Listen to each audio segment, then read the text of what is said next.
welcome to PositiveTV and our show Solutions.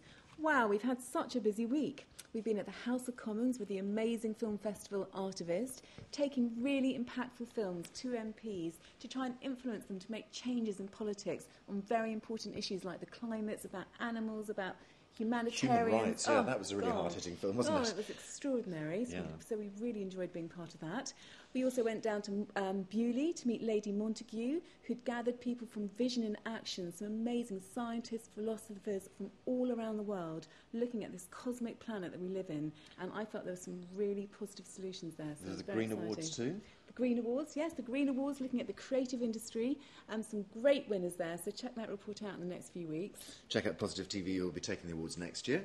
And then also on this show, we're going to feature the Lord Mayor's Thames Festival. Okay, so the Thames Festival was beautiful. They had the Green Man stage, which had lots of interesting bands from Tibet and all around the place. There was the Fair Trade Village. So have a look at that report. There's some really nice people on that. And also we're going to be reporting on the Soil Association's Organic Fortnight. That's a lovely report. That was an excellent event, one of the many things that we do for the Soil Association. And you went to interview... Zach Goldsmith. Yes, indeed. Oh, what a great day that was. We interviewed Zach on the morning that President Obama became elect. So he gave us a fantastic insight into his work about becoming an MP and about his vision for a positive political agenda. So do check out the full reports about on the Soil Association, the Thames Festival and Zach Goldsmith. Yeah, you'll find all those featured just to the side of the player, so you'll be able to look at the full reports. And then if you dig into our film library, you'll be able to see all of our other reports. You'll see our featured special reports on the front page as well. So keep tuned in to PositiveTV.tv. Okay, see you next week. Cheers, guys. Bye.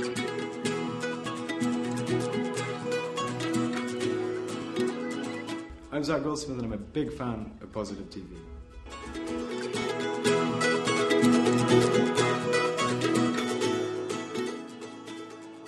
I'm really interested in what's led you into politics, because you're known as an environmentalist, you were the editor of Ecologist magazine. What made you finally decide to come into politics? Well, I've always been involved in politics. Yeah. You know, I've had endless meetings with politicians. I've lobbied like hell at this level, at the European Union level. I've also tried every other type of campaign. I've raised money for good campaigns. I've launched some good campaigns, some not so good.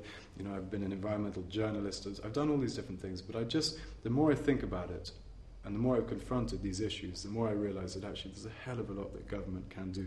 You know, you take light bulbs as an example. It's the one that everyone thinks about. You can stand up and beg everyone to buy, you know, an energy-efficient light bulb. And if you're really successful, maybe 10% of people will. Maybe if you're really even more successful, 20% of people. But it's not going to have much of an impact across the board. But as a government, you can say, very straightforward, that within 3 or 4 years' time, we're going to close our market to, you know, appliances that don't meet these standards. Not just light bulbs, but across the board. You'd see a rapid shift. You'd be raising standards overnight and changing things very dramatically. And I just think a lot of people don't want to have to become environmental experts. People just want to know basically that there is someone out there providing a basic safety net. And I think this is an area where we really, really do need to see some proper intervention by government. You know, I'm not in my instincts, in my nature, I'm not an interventionist. But I think on this issue of the environment, because the market can't be trusted just to suddenly recognise the value of the environment, we need to see real leadership from government. It's just non-negotiable in my view. So I'd like to be part of that process. Fantastic. Now, you mentioned in your blue paper that people are switching off from democratic politics and that the system is fundamentally flawed to cope with the 21st society. Yeah. So why join the system? I don't believe that people are turning away from politics because they don't care about politics. I think people do passionately care about political decisions. That's why you had 1 million people marching against the war. You have an estimated 11 million people in this country sign up to pressure groups, you know, environmental groups and social justice groups and so on. So people are pulling away from politics because they don't believe that they can make any real difference. Because politics, or the distance between people and power has grown to such an extent that the former have no real impact at all over the latter. And I think that's a dangerous situation. So one of the reasons I'm involved in politics is to try and begin that process or be part of the process of building a bridge between people and power and effectively decentralising decision-making. I think it's one of the most important things we can do. I think our defining challenge, really across the board, the defining challenge is to find a way of ensuring that the market can see value in things which it doesn't currently see value in. So I think you need to harmonise the two. You need to write the environment into the market. Yeah. And I think if you do that, it'll no longer make sense to pollute because there'll be a cost attached. It'll be a liability. It'll no longer make sense to waste or exploit scarce resources.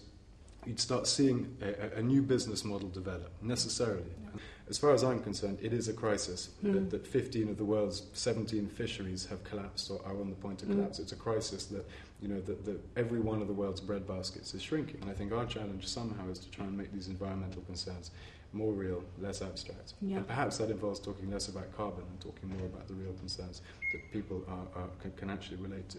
If I could ensure that every single school in this country incorporated growing and cooking food into the curriculum, I think we'd be halfway there as well. I think we'd have a whole new generation of people who are ecologically literate in a way that I don't think we are at the moment. Absolutely. I'd like to see a return to the human scale across the board, economically, politically, socially. And I think if we can do that, and if we see that as our driving aim, I think we will get to where we need to get to. So whether it's relocalization of the food economy, bringing the food economy back home, knowing that the supply line, the distance between the producer and the consumer is as short as possible so you can actually see the effects of your activities.